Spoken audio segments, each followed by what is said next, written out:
চতুর্দশ মাহেশ্বর সূত্র। এবার মাহেশ্বর সূত্র কিসের জন্য জানো? মহেশ্বর থেকে এসেছে বলে মাহেশ্বর সূত্র। মাহেশ্বর সূত্র আছে কতটা? 14টা। চতুর্দশ মাহেশ্বর সূত্রাণী। চতুর্দশ মাহেশ্বর সূত্র এসব সম্পর্কে জানো। তবু তার পরের থেকে মাহেশ্বর সূত্র না জানলে তোমরা জানতে পারবে না বাকি সংজ্ঞা। মাহেশ্বর সূত্র আগেই জানতে হবে। যেমন একেবারে ছোট বলছে অন একটা সংজ্ঞা। কার সংজ্ঞা?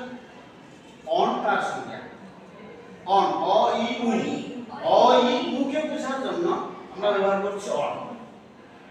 অচহ স্বরা মানে অজ প্রত্যাহার বর্ণ স্বরবর্ণের অন্তর্গত। তার মানে কাকে বুঝবো? অচহ স্বরা মানে অজ বর্ণগুলি স্বরবর্ণ বিশিষ্ট। তো অজ কি কি হবে? অ থেকে শুরু করে অ ই উ রু রি লি এ ও ঐ ও। তার অ পরে আ যাবে। স্বর দীর্ঘ, তাকে দীর্ঘ সংজ্ঞা আছে। আবার গুণ সংজ্ঞা আছে, সবর্ণ সংজ্ঞা আছে, এগুলো সব সংজ্ঞা আছে। সংজ্ঞা বিশেষ দিন বলেছিলাম। সংজ্ঞা কাকে বলবো? যার দ্বারা সম্যক জ্ঞান হয় তাকে সংজ্ঞা না, এইভাবে বলবে না, প্রথমে বলবে রাইট সম্যক জ্ঞানকে অনয়া ইতি সংজ্ঞা। তারপরে বোঝাবে যদ্বারা আমাদের একটি বিষয়ের উপর সম্যক জ্ঞান হয় তাকে সংজ্ঞা। সংজ্ঞা এখানে বললে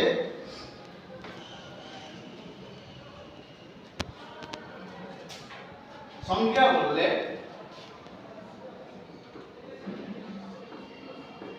যেভাবে অন বললাম অ ই উ বর্ণের নাম সংজ্ঞা।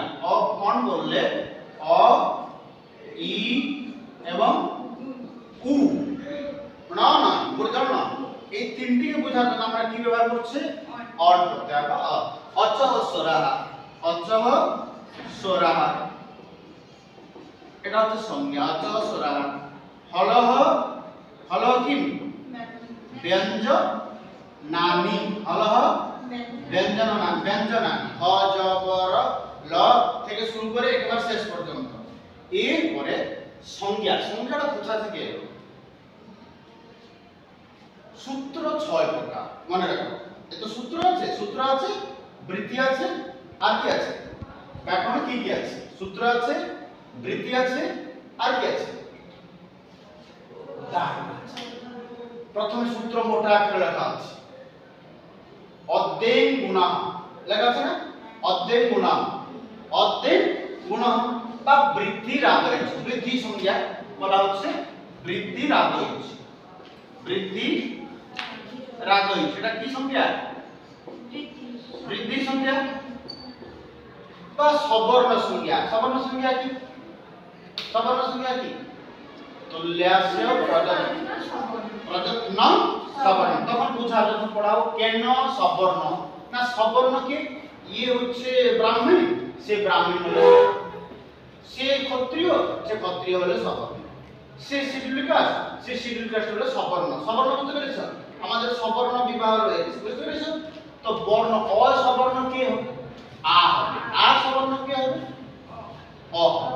হ্রস্বই সবর্ণ দীর্ঘই, দীর্ঘই সবর্ণ হ্রস্বই। এবার বিভিন্ন সমস্ত সংজ্ঞা রয়েছে।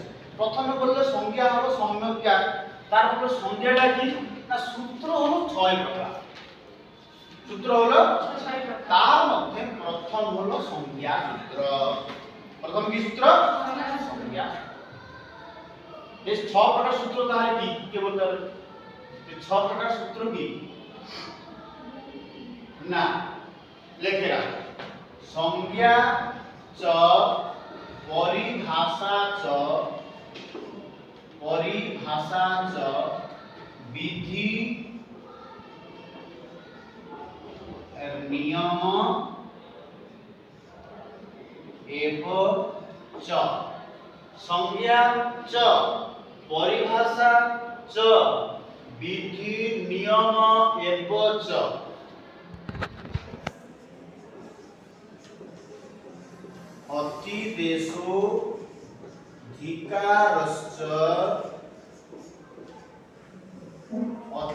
অতিদেশোধিকারশ্চ ষড়বিধং সূত্রলক্ষণম। ষড়বিধম সূত্র লক্ষণ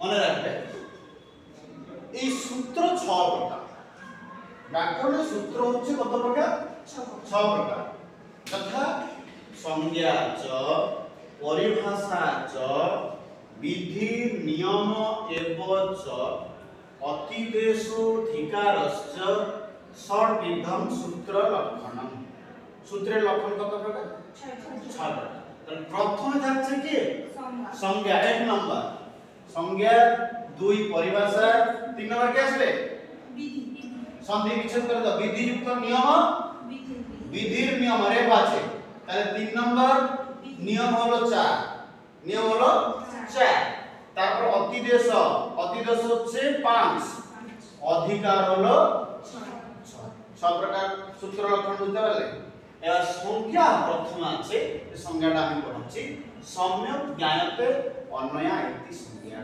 পরিত ভাষ্যতে যা সা পরিভাষা বিভিন্ন তার সংজ্ঞা আছে উৎপত্তি আছে বিধি অনিয়মে নিয়মকারিণী যা পরিভাষা ইত্যাদি বিভিন্ন সমস্ত আছে হ্যাঁ এভাবে 6 প্রকার লক্ষণ মধ্যে প্রথম হচ্ছে সংজ্ঞা তারপরে আছে সংজ্ঞা সূত্র পরে আছে কি বাক্তিক আছে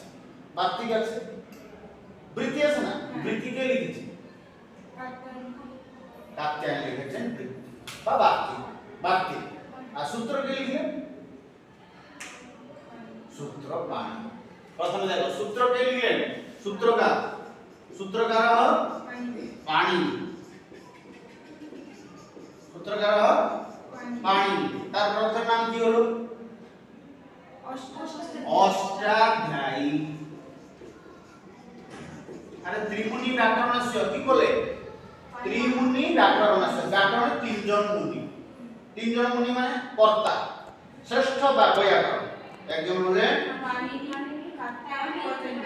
পাণিনি কাত্যায়ন পতঞ্জলি তার মধ্যে পাণিনি অষ্টাধ্যায়ী লিখলেন অষ্টাধ্যায়ীকে আরো সরল বোঝার জন্য আরো সহজে বোঝার জন্য কি লেখা হলো বাক্তিকে লিখলেন কাত্যায়ন হ্যাঁ তারপর আসছে পতঞ্জলি লিখলেন আরো যখন জটিলতা থেকে আরো যখন জটিলতা থেকে গেল সেটাকে লিখলেন পতঞ্জলি মহর্ষি পতঞ্জলি তার গ্রন্থের নাম হয়ে গেল মহাভাষ্যম তাহলে সূত্র বৃত্তিকার কহ কাত্যায়ন তারপর উদাহরণ বৃত্তি করে আছে উদাহরণ মহাভাষ্য তোমাদের সিলেবাসে নেই তাহলে মোটামুটি তোমাদের এই দুটো তিনটে জিনিস জানতে হবে সূত্র বৃত্তি এবং উদাহরণ বুঝা গেল তাহলে আজকে প্রথম আমার যেটা বক্তব্য প্রথমে আজকে তোমাদের ক্লাস থাকলো 14টা মাহেশ্বর সূত্র ভালোভাবে পড়ে আসবে ওকে তারপরে চলে আসছে কি তারপরেই চলে আসছে সংজ্ঞা দেখবে বইগুলো সবাই লিখে নেবে 14টা মাহেশ্বর সূত্র পরে কি লেখা আছে মনে হচ্ছে তোমাদের 14টা মাহেশ্বর সূত্র সবাই হয়েছে হয়নি তবু আবার ভালো করে একবার জলের মতো আমি যেটা বলবো সঙ্গে সঙ্গে বলতে পারবেন না প্রত্যাহার শব্দের অর্থ কি সংক্ষেপ অজ বললাম অয়ু রিলরি ওই আর যেন আটকে না হ্যাঁ অয়ু রিলরি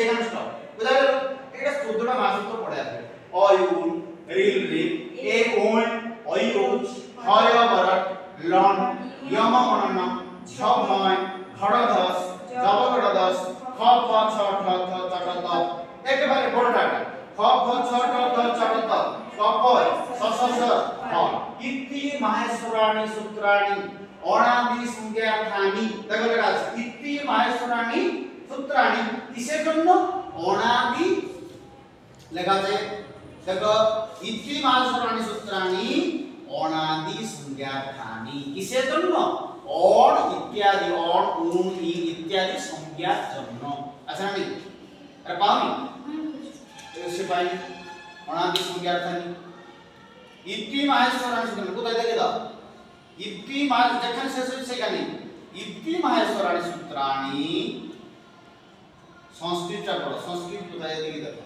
ঠিক আছে নেই না শেষ হলো কোথায়